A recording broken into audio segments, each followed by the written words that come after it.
Well, Michael Buffer has now made his way up into the ring towards the centre of the ring over on the far boxing occasion. He was here for Carl Froch against George Groves, the rematch at Wembley Stadium last year, and Nassim Hamed was talking in Boxing News this week that in his view, Tony, Amir Khan against Kell Brook would be 10 times that fight he's written in the magazine this week. I'll be totally honest, I believe him. You know, he knows the sport of boxing. He's been in a long, long time. I got the pleasure of knowing him on the set of the Creed movie. He worked on it, so we had a good chat. He knows his boxing, he really does. But Amir and Kell is a huge fight for this country. It's a mega fight. You've got to remember, Amir is the darling of the media world with the UK, the 17-year-old kid who went off to the Athens Olympics and, you know, surprised the world. That's what he's done, and he's been the darling ever since then. Kell Brook is very, very... Side on the right-hand side as we look on is the referee Earl Brown, who was also the referee for Carl Froch against Lucien Boutet in 2012. Boutet with a very similar background to Jojo Dan, born in Romania, based in Canada, and he's been talking to Jojo Dan about his experiences. On that occasion, Carl Froch beat Boutet with one of Froch's best ever performances in the 5th round. The two men are just limbering up now behind us in the dressing room area in the Sheffield Arena. Ladies and gentlemen, let's get this party started! Coming to the ring at this time, please welcome the challenger, Jojo Dan.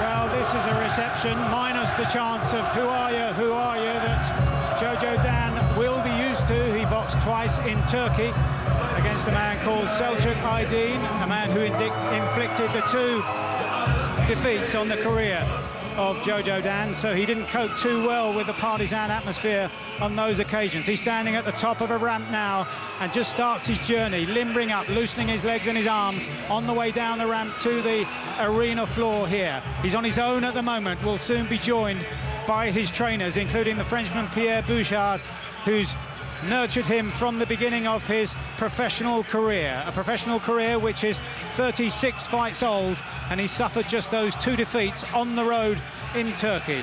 It's a very nervous looking at Jojo Dan. This is the biggest occasion of his life as well. At 33, the chance at glory has come late for him.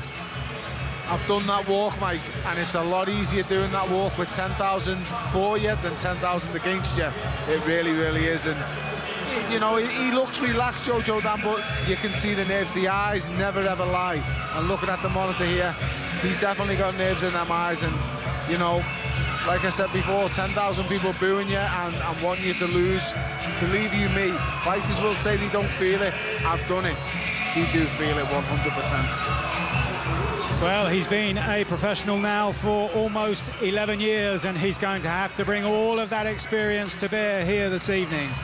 Having suffered those 2 defeats, he has never been beaten inside the distance, but he has shown himself at times to be vulnerable, in particular to a straight right hand. He's been floored 5 times in his career at all sorts of levels, including very early on in his professional career. Now we await the arrival of the man they've all come to see. Please welcome to the ring the proud son of Sheffield, England, the defending world champion, the special one, Kell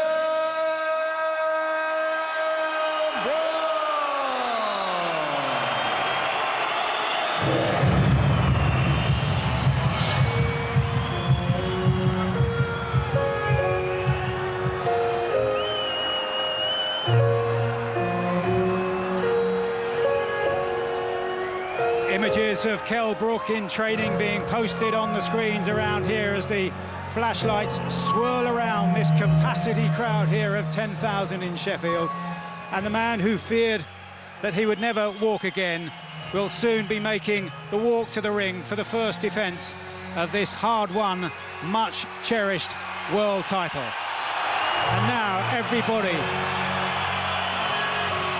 follows the line of the spotlight to Kell Brook, who looks skywards, points his gloves also upwards to the sky. He's been talking in the build-up to this particular contest about how lucky he feels, not just to be resuming his boxing career, but having been given another chance at life. Here we go. Kell Brook soaking up the atmosphere at the back of the arena, using all of this to fuel his emotions for when he gets to the ring just in front of us here. A very special night in his career for the man who for so long has been touted as the special one. They talked about the unbridled talent of this man for so long, not just in Sheffield, but all around British boxing. And it took him 10 years to get to the world title.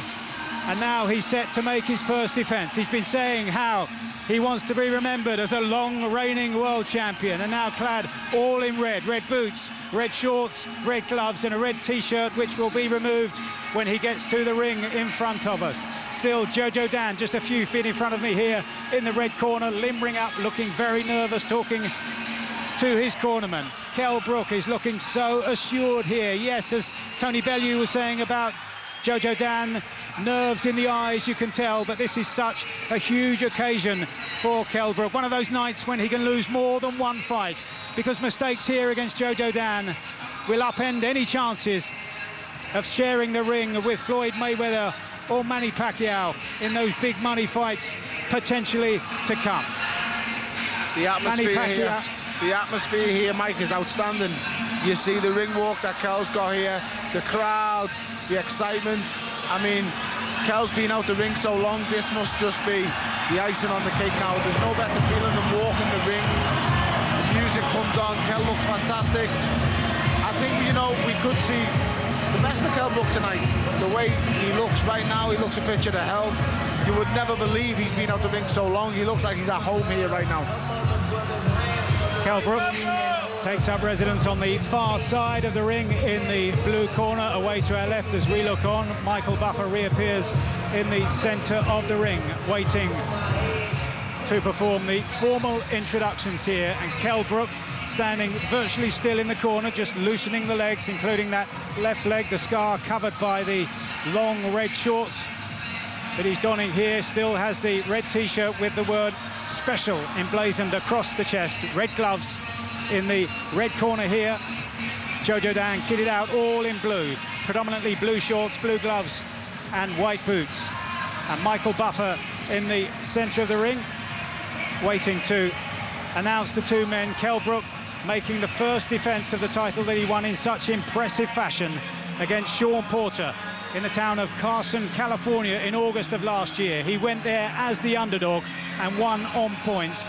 Many said that if he would win, he would have to win inside the distance, but he did it on points against all the odds. On one of the judges' scorecards, he won by 6 rounds.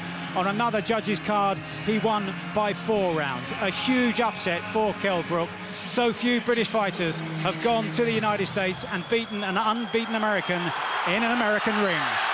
At this time, ladies and gentlemen, we will honor challenger and champion with their respective national anthems. First, the national anthem for Romania.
national anthem for Jojo Dan, who's been based for much of his career in Canada. Of the United Kingdom, God Save the Queen.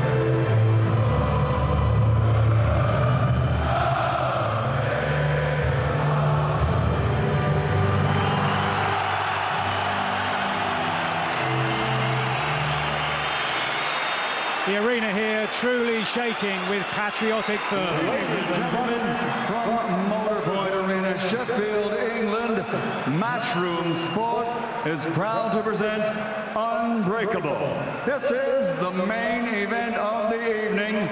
12 rounds of boxing for the IBF Welterweight Championship of the World.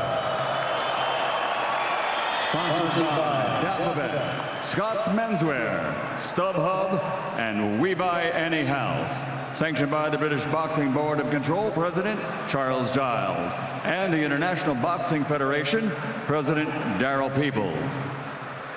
The three judges at ringside scoring this contest: from England, Howard Foster; from Poland, Paweł Cardini; from Canada, Pasquale Procopio; and inside the ring, in charge of the action at the bell, World Championship veteran referee from the United States, Earl Brown. And now, the officials are ready, the fighters are in the ring, and they are ready. Boxing fans, are you ready? Sheffield, England, are you ready?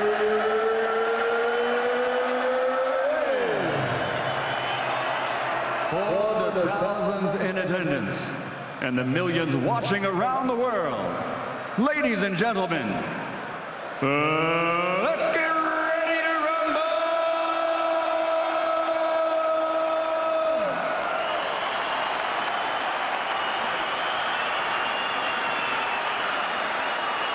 Waiting out of the red corner, wearing blue, trimmed with white, official weight 10 stone 6 pounds 4 ounces. His professional record, an outstanding one, consisting of 34 victories, including 18 wins by knockout with only 2 defeats. He fights and trains out of Montreal, Quebec, Canada, but he is a proud son of Romania. Ladies and gentlemen, he is the IBF #1 ranked welterweight challenger in the world, Jojo.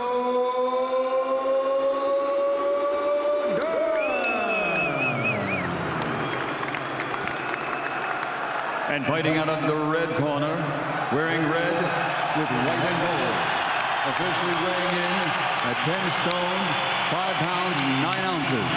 His professional record is a perfect one. 33 fights, 33 victories, including 22 big wins by knockout.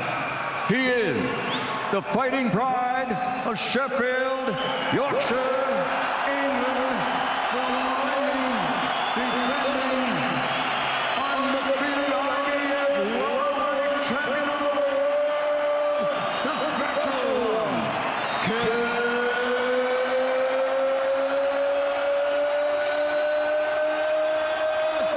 Brook.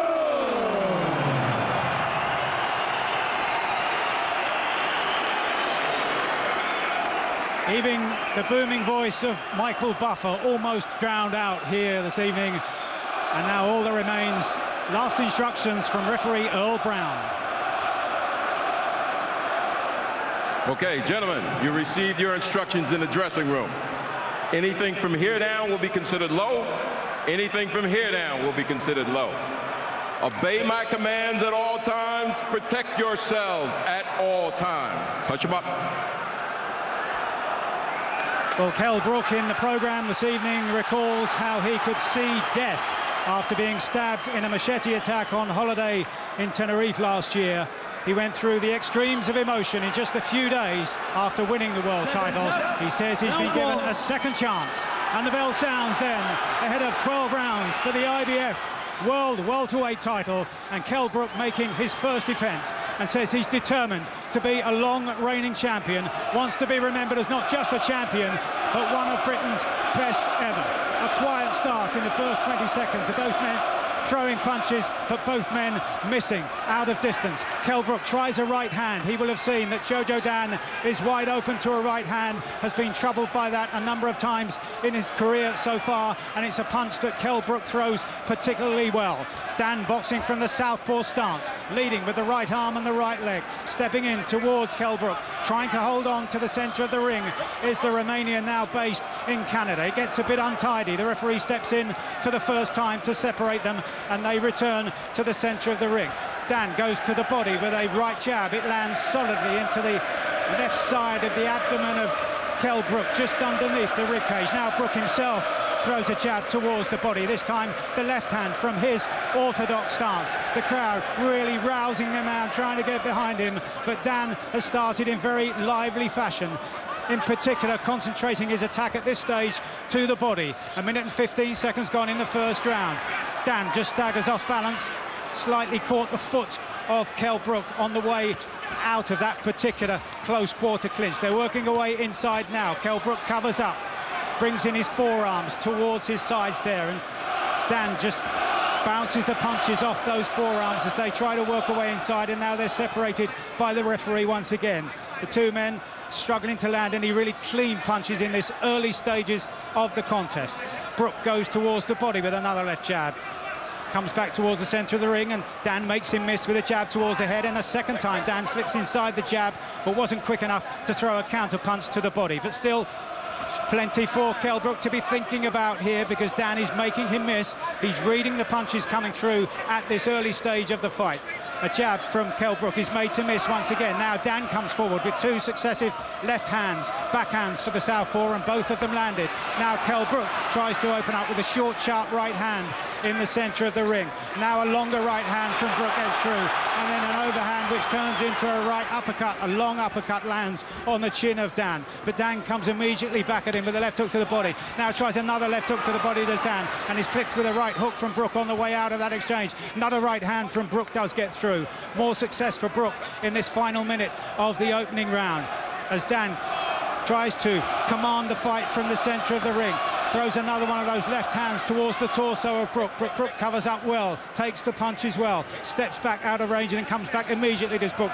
Is made to miss with the right hand, telegraphing that right hand at times is Brook, showing Dan that it's coming, and Brook is slipping underneath. Brook is, at this stage, missing with the right hand towards the end of the round. Bell sounds, and a very lively first round. Tony Bellew.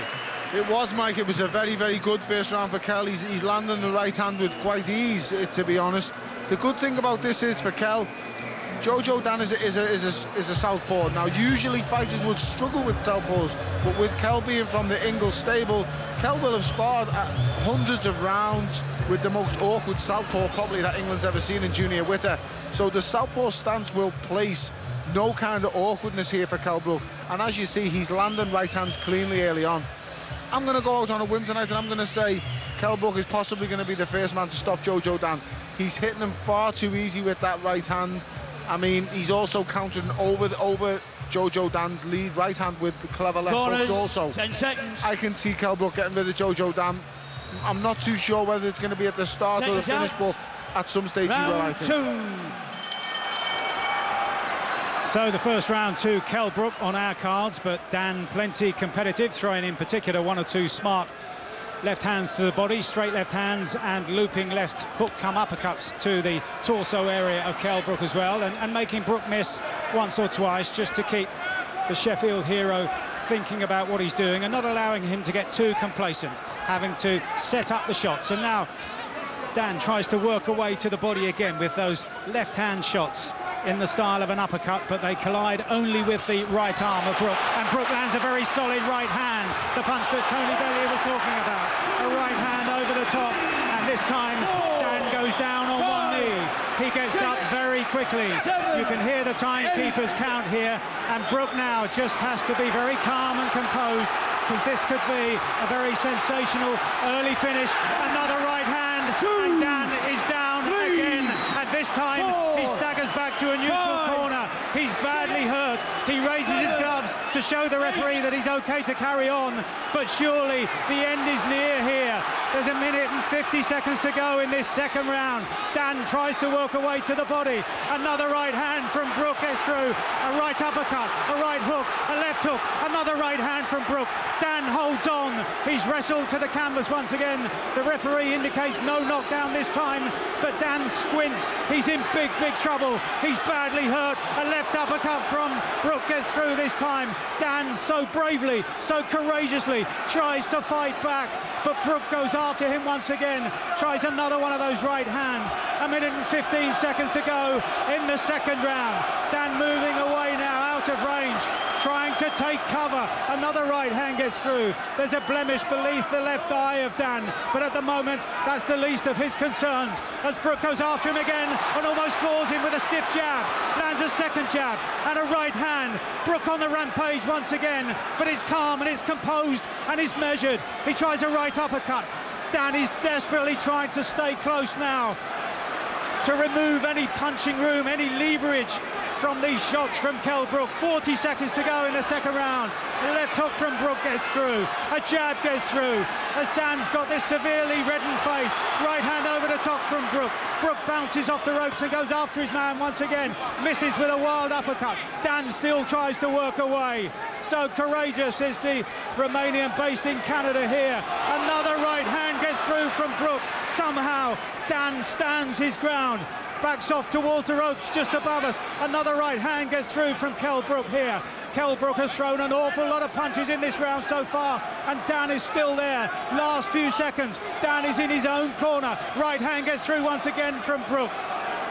As we await the sound of the bell here, and Dan is looking so tired, and somehow, after being knocked down twice by stiff right hands and staggered a number of times elsewhere in the round, he hears the bell. 2 rounds completed. What a torrid 3 minutes for Jojo Dan. Tony Bellew, how did he survive? He took absolutely everything there, Mike. He really did. The right hand, like I said previously, if Kell's finding the target so early on in the fight, then that only spells danger for Jojo Dan. He has the measure of him so early on in the fight, and, you know, Jojo Dan is known for being so tough and having a great chin, but, you know, you're in now with a world champion, a defending world champion. Like I said before, Kell is finding, they say when you become a world champion that you find a new level. Tonight, Kell Brook is proving that he's a different level than Jojo Dan has ever seen before. He's coming from different angles. He's caught Jojo Dan with some exceptional uppercuts from various angles. For me, the writing's on the wall now. So the bell sounds for round number 3. How much recovery will Dan have made in those precious 60 seconds? He did so well, so plucky to make it to the end of the round, but he takes a left-right combination right at the beginning of the 3rd round. Only 20 seconds gone, and 2 heavy shots cannon off his chin once again, but he comes forward with a double jab and then a left hand. Still plenty of fight left in the Canadian. Now a right hand and a left hook from Kell Brook get through. Straight jab, another right hand from Brook. Again, he's starting to punish Dan, but Dan this time takes them, but you can sense by Dan being on unsteady legs as they both fall forward onto the ropes just above us that he's still badly hurt, badly dazed from the punishment that he took in the previous round, the 2nd round. We're into the 3rd round, coming towards the end of the 1st minute, and again it's been all Kell Brook, landing clinically and cleanly and frequently over the course of this 1st minute, and hurting Dan. He's done it again with another right hand. Brook can't miss with the right hand, through onto the chin of Jojo Dan, who's backing off, comes back with a couple of meaningless left jabs, does land with a left hand over towards the chin of Kell Brook. Still, Dan is showing plenty of resolve here, trying for all he can to stem the flow of aggression, hoping that Kell Brook will somehow punch himself out here.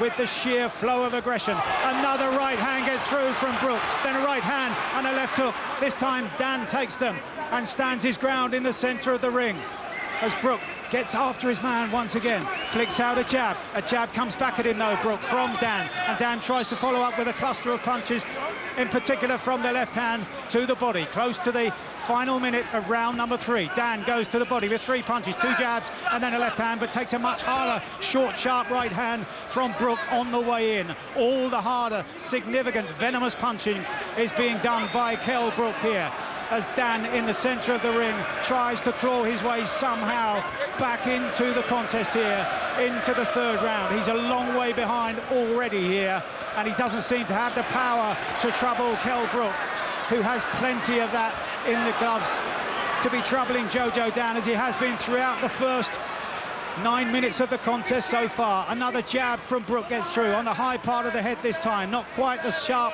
as in the earlier stages of the contest. He goes after his man with a right hand, then a right hook lands once again. Dan is forced to hold on in the closing seconds of round number 3, just 15 seconds to go. Dan grits his teeth, bites on the gum shield, tries to find something that will somehow keep Kell Brook at bay, but Brook opens up once again. Respite for Dan as the referee separates the 2 men. Right hand, left hook from Kell Brook. Solid shots again, right on the bell to end the 3rd round.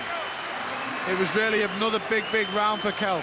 Jojo Dan seemed to be trying to close the range. He's landed a number of low blows already in this fight. But for me, Kell he needs now to not to smother the work too much, because Jojo Dan is looking to get close. He's throwing cumbersome punches round the back of the head, mainly to Kell, and Kell can sense that Jojo Dan is hurt on shaky legs, so he's looking for the one big punch, Mike, to finish Jojo Dan. But at the same time as doing that, he's not working enough. You know, if Kell just gives himself a small little bit of space, just jet back a little bit with the feet, I feel like he can take Dan out with one serious big punch. But Dan is smart, he's clever, he's smothering Kell's work. We're seeing through the monitor here, Jojo is getting rocked every single time his right hand lands, but then Kell seems to smother his work once he does that. He just needs to give himself that little bit of space, and I feel like he can land the big punch.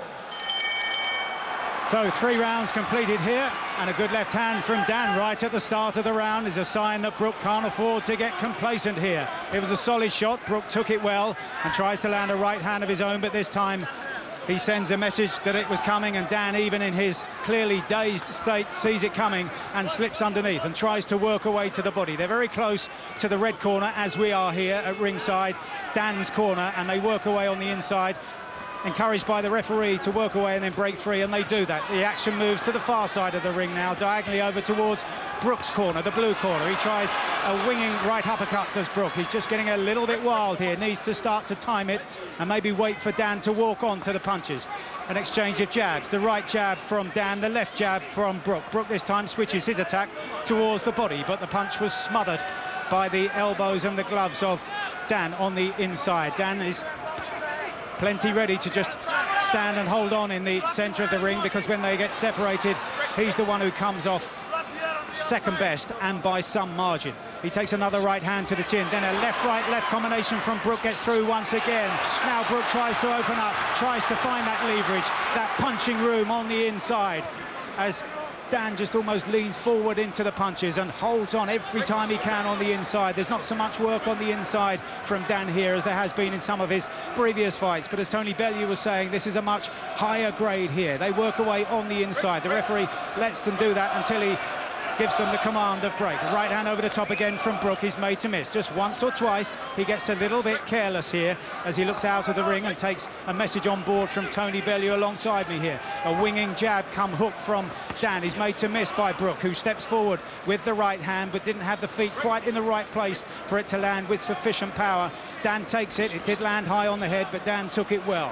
A minute to go in round number 4. It hasn't been as difficult a round for Dan as he was forced to endure in rounds 2 and 3. Knocked down twice in the second round, and now comes forward with 2 straight left hands of his own, Dan, here. There's plenty of courage in this Romanian, who looks as though he's going to have to be nailed to the canvas here to be beaten tonight. Brook tries to open up once again. Right uppercut, left hook, and he goes down once again. There's Dan from a cluster of punches with half a minute to go in round number 4. He raises the gloves once again. It's a battered face. It's a reddened face. He steps forward into the referee now. He wants to carry on, but how much has he got left? He wings in with a right hook. Brook misses with an uppercut. He misses with a left hook. Even Brook is getting a bit wild here. He wants to finish it inside the distance. 10 seconds to go in round number 4. Brook marches after his man once again. Dan lands a left hand high on the head of Brook as Brook just gets a little bit complacent, overconfident. Last few seconds, and the last punch of the round is another knockdown. The count will continue after the bell. It was a left hook to the high part of the head of Jojo Dan, and the referee takes a good look at Jojo Dan here and marches him back to his corner. The referee had a long thought there about stopping the contest, but the end cannot be too far away. Another punishing round, and after 4 rounds, this is one brilliant performance from Kell Brook. It is, and the bell definitely saved Jojo Dan there. The referee would have stopped that had the bell not have gone. The thing for Kell is it's the hooks that are making the dent in Jojo Dan. Jojo Dan is getting close, but his hands, he has what we call in boxing like a peekaboo style, and he's putting like earmuffs on, so he can't see. He can see what's coming at him straight ahead on the punches, but he can't see what's coming around the gloves. And if you see the knockdowns, they're coming round the sides of the gloves. Like I say, he's holding his hands up, Jojo Dan, but he just can't see it.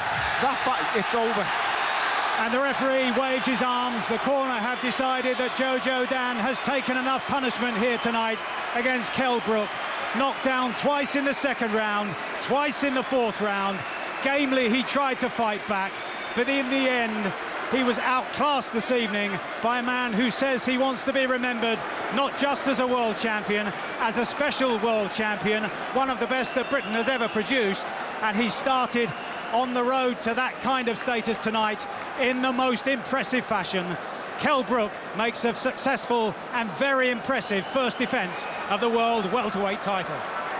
Absolutely outstanding display, Mike. And I said from the first round tonight, I thought Kell Brook will be the first one to stop Jojo Dan, because he quite simply found his range so easily tonight. And Kell is a big puncher in this division, and you know, like I say, Jojo Dan has fought recognised punches in Selçuk Aydın, sorry, and also Kevin Bizier. So he's fought known punches and he's come through, but tonight he came across a world-class welterweight and an elite level puncher in Kell Brook, and it was all just too much too soon for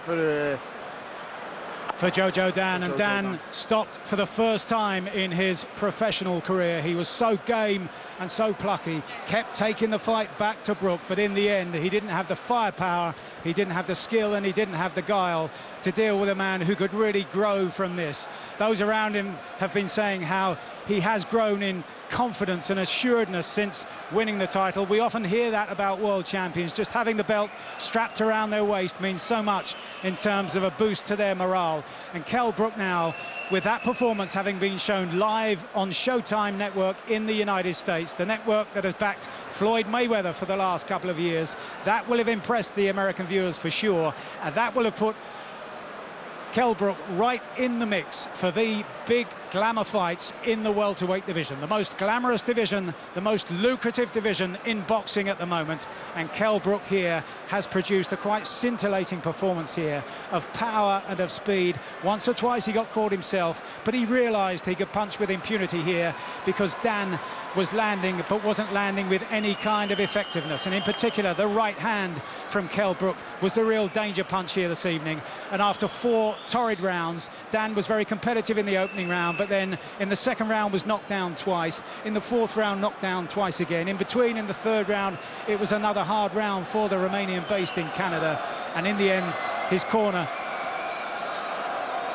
This was the kind of statement, Mike, that we needed from Kell Brook tonight. It goes out in the US, it's on Showtime, that's a huge network. And it also puts Kell Brook in the window now, because I know everybody's saying, well, OK, Manny Pacquiao and Floyd Mayweather. Referee Errol Brown calls this contest to a halt following the request by the challenger's corner that Jojo Dan was unable to continue. The winner by TKO victory, still undefeated with a record of 34-0, the Fighting Pride of Sheffield, England,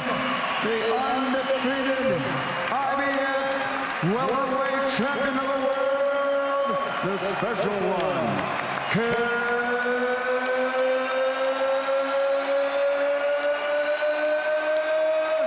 Brook.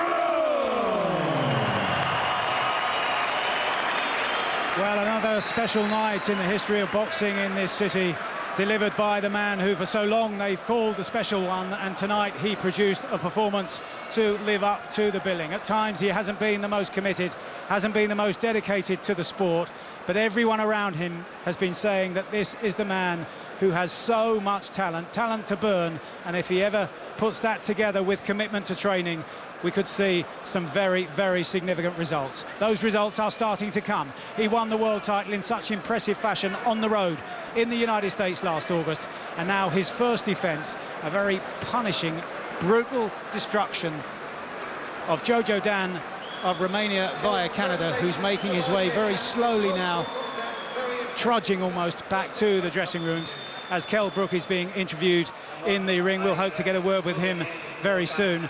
But that will be as much as he will be elated by the victory and still getting cheers around here. He'll be relieved because, as you were saying beforehand, there was so much to lose tonight. There was. The carrot was well and truly dangled in front of Kell Brook tonight. He knows there's mega fights. You know, the biggest fight of his career is looming right in front of him next, and possibly Amir Khan. You know, this has gone out in Showtime tonight, and Amir Khan is also a Showtime fighter under Al Heyman. So, you know, this for me is a huge fight. It's a mega fight, a massive fight, and you know, as you see Kell talking now in the ring to the commentators, he's going to be feeling it's a weight off his shoulders, and this fight now can be made with Amir Khan, because Amir's in the wilderness at the moment. Amir has no fights planned. He knows Mayweather and Pacquiao are tied up. There's no fight out there for Amir that can generate the kind of interest and generate the kind of money that he's going to want besides Kell Brook. For him, the only fight that can generate that kind of interest is Pacquiao or Mayweather. They're tied up, Mike. So Amir now has to fight Kell Brook. There is nobody else out there who can generate the numbers Amir would want. And at the end of the day, boxers are in this for money. It looks like Canelo is going to face Cotto. So the big Latino fight is out the window for Amir. So let's just finally do this. Let's have a huge showdown. Let's go to Wembley on neutral ground for the both of them. And let's see Amir Khan fight Kell Brook. We all want to see it. Kell wants to fight, Amir wants to fight. There's a world title there. I can't see what's stopping it. Well, I said to you before the fight, and I'll repeat it, and Nassim Hamid, another great Sheffield hero, was writing in Boxing News in a special column this week saying that he thinks that Kell Brook against Amir Khan is 10 times the fight that George Groves against Carl Froch, the rematch, was. I mean, hey, look, that's boxing hype, but basically he's saying it's a monster occasion. I can't say 10 times because basically them guys sold 100,000 seats at Wembley Stadium. But what I could say is Carl Froch and George Groves needed time to build. It generated to that kind of magnitude that it ended up as. Believe you me, Amir Khan and Kell Brook will start at the magnitude that Carl Froch and George Groves escalated to. They will start at that level. So it does have the possibility of outgrowing it by doubling it, possibly, I would say. But, you know, at the end of the day, Mike, it's a fight everybody wants to see. And for the life of me, I can't give you an excuse of why it can't happen. Because, like I said, Amir's got no fight scheduled. Kell has now won tonight. America now knows Kell Brook. They knew of him slightly after Sean Porter. Tonight he's arrived on Showtime. Let's just make the fight. This is what boxing's about. But would that performance of power and clinical punching from Kell Brook tonight have made Amir Khan and his people think twice about taking it now, before they've had the chance to wait for the fallout of Mayweather and Pacquiao? Oh, no. I mean, one thing I can honestly say about Amir, I've known Amir a long time too, and Amir faces anybody. I mean, Amir has been in with a who's who of boxing already so far in his young career.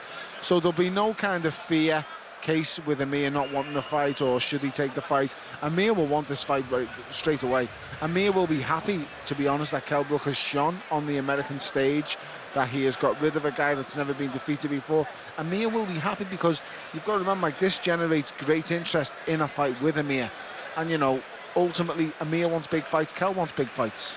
Well, Kell Brook has just stepped out of the ring and down the steps, and hopefully we can talk to him very soon. We're just going to place some headphones on him here. And he's making gestures of a right hook towards Tony Bellew here, and very soon we'll have a word with Kell Brook. Kell, congratulations, fantastic performance on a great night here of boxing in Sheffield.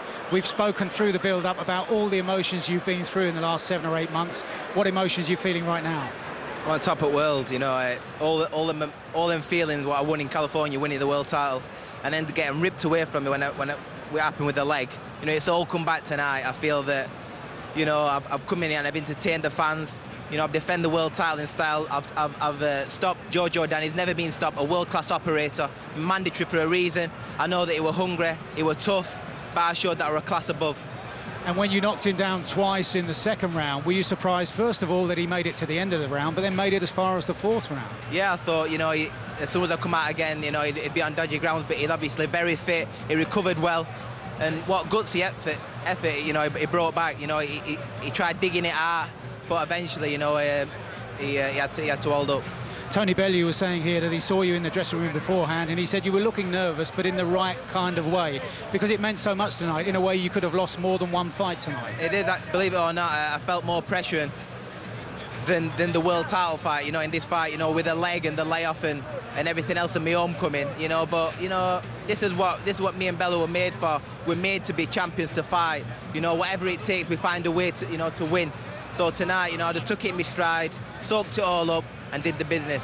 And whatever your nerves as you left the dressing room, I'll let you in a moment, Tony. Whatever the nerves as you left the dressing room, Kell, as you got to the top of the ramp at the back of the arena here, coming out into the arena, you could barely stifle a smile. The atmosphere was unbelievable. Unbelievable. I've never, you know, experienced anything like that, you know. Many more to come. It were truly amazing, you know, getting lifted up, hearing all of the lights and looking around and seeing everybody stood up, looking at me. You know, just a kid from a council estate, you know, coming through World Championship boxing.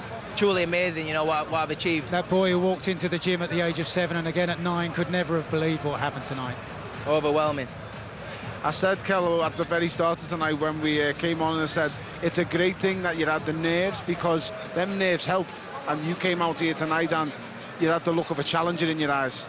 And it was amazing to see. Jojo Dan, he tried to put it on you, he tried to get close, but each time he done it, he put the earmuffs on, you came round the side of the gloves, hit him with fantastic uppercuts. I know everybody compares you to Naz, and it isn't that, but you're your own fighter, you're your own special kind of breed, and in there tonight you've done something. Now this guy's been to Turkey, fought Selçuk Aydın, who's renowned as a huge puncher. Selçuk Aydın couldn't do that to him. You've gone in there tonight, dispatched of him, took him apart clinically, in every single way, with different punches, variety of shots.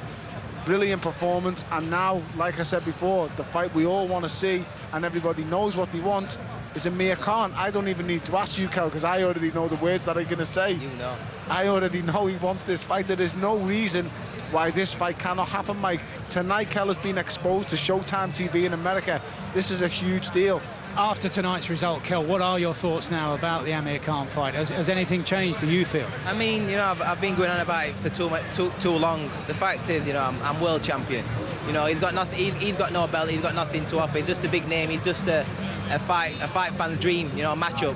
You know, the fact is, I want the big names. That's the fight what I can get up for. You know, because, you know, with the history with me and him, I just want to get in and knock him out, basically. But, you know, them names, the piping out division, you've got Thurman, you've got, you know, Marquez, Ortiz, you know, you've got all these fighters, Madonna. I'm world champion, Mayweather and Pacquiao are the other champions. I just want massive names. I've worked all my life to be fighting the best out there, so I want to fight the best. Well, whoever's next, Kell, enjoy tonight, savour the success. Thanks for all your time in the build-up tonight.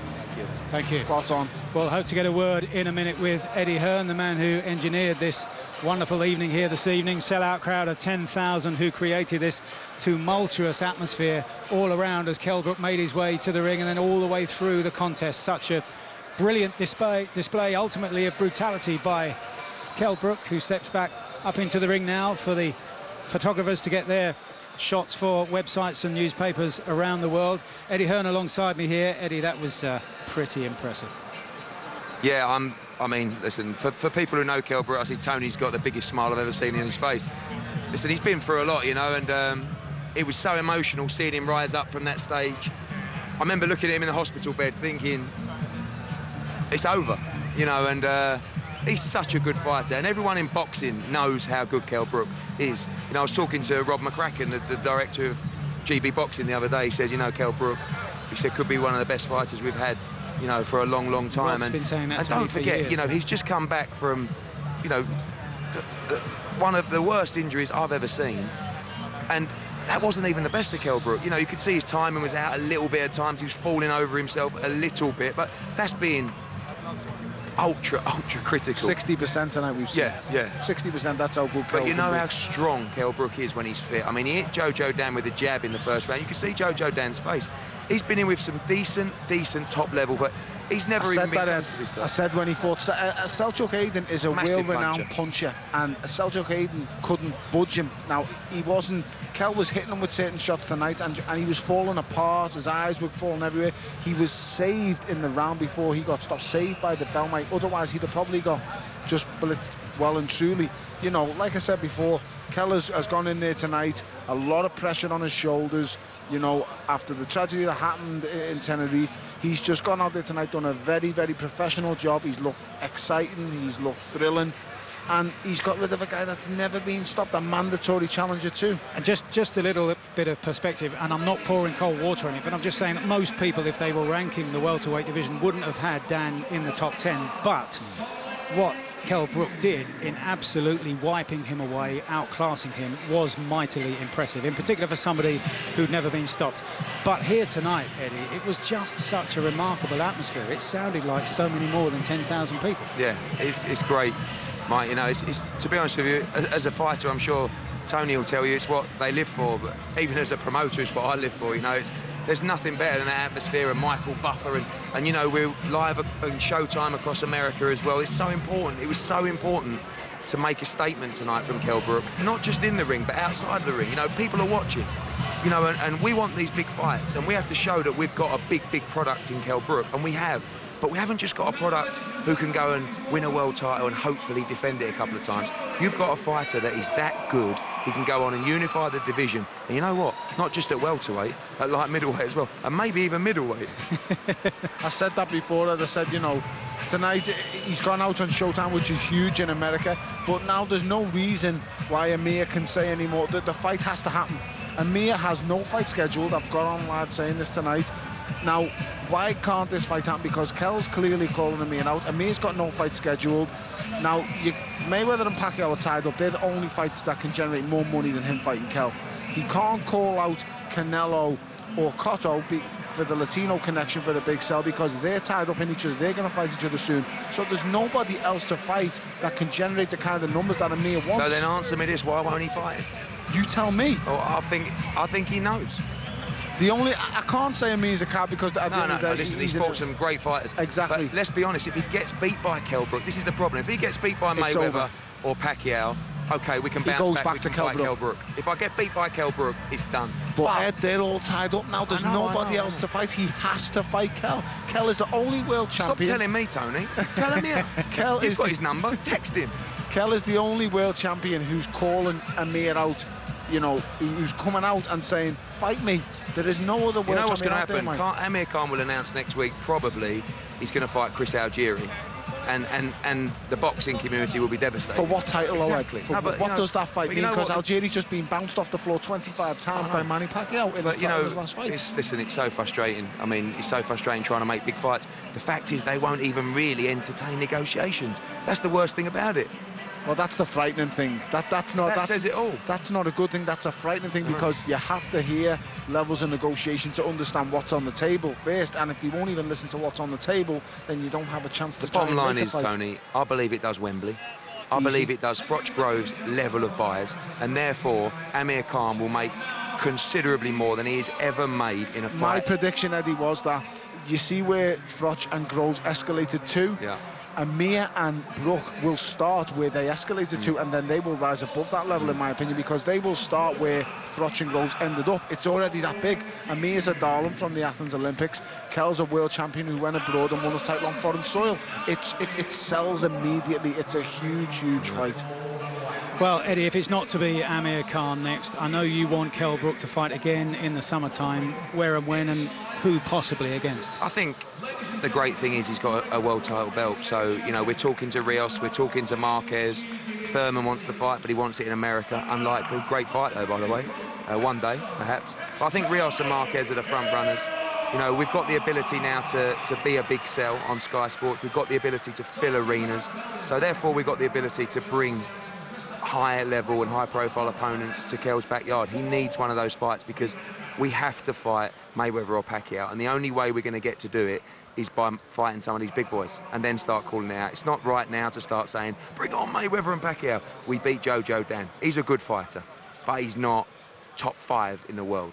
And now we have to fight top 10, top 5 in the world, make another statement. All Kell Brook can do is keep on winning. Marquez is a great fight. Great fight. And Bam Bam Rios. Rios has just come off a good win. Rios has just come off a good win, so that is a good fight on paper. Tony, okay, we could talk all night about these, Eddie, but that's it. We're going to have to hand back very shortly to Stephen O. Thanks for your time, Eddie. We'll talk again very shortly about the future prospects for Kell Brook. Tony Bellew, final thoughts this evening? Final thoughts, Mike. I thought it's been a thoroughly enjoyable evening. You know, I was shocked and saddened to see Adam Etches lose his unbeaten professional record. But, you know, on the bright side of things, we've seen Kell Brook come back from a horrific attack in Tenerife, you know, quite a few months back, and he's shone tonight. He has really arrived on American soil. He is known there now. He can now arrive for the big fights, and I'm just very happy he's done really well. Well, that's it from Sheffield, Stephen, where Kell Brook has made a very successful and impressive first defence of his world welterweight title, beating the Romanian-Canadian Jojo Dan, with his corner rescuing the opponent in between the 4th and 5th rounds on a tumultuous night here in the Motorpoint Arena.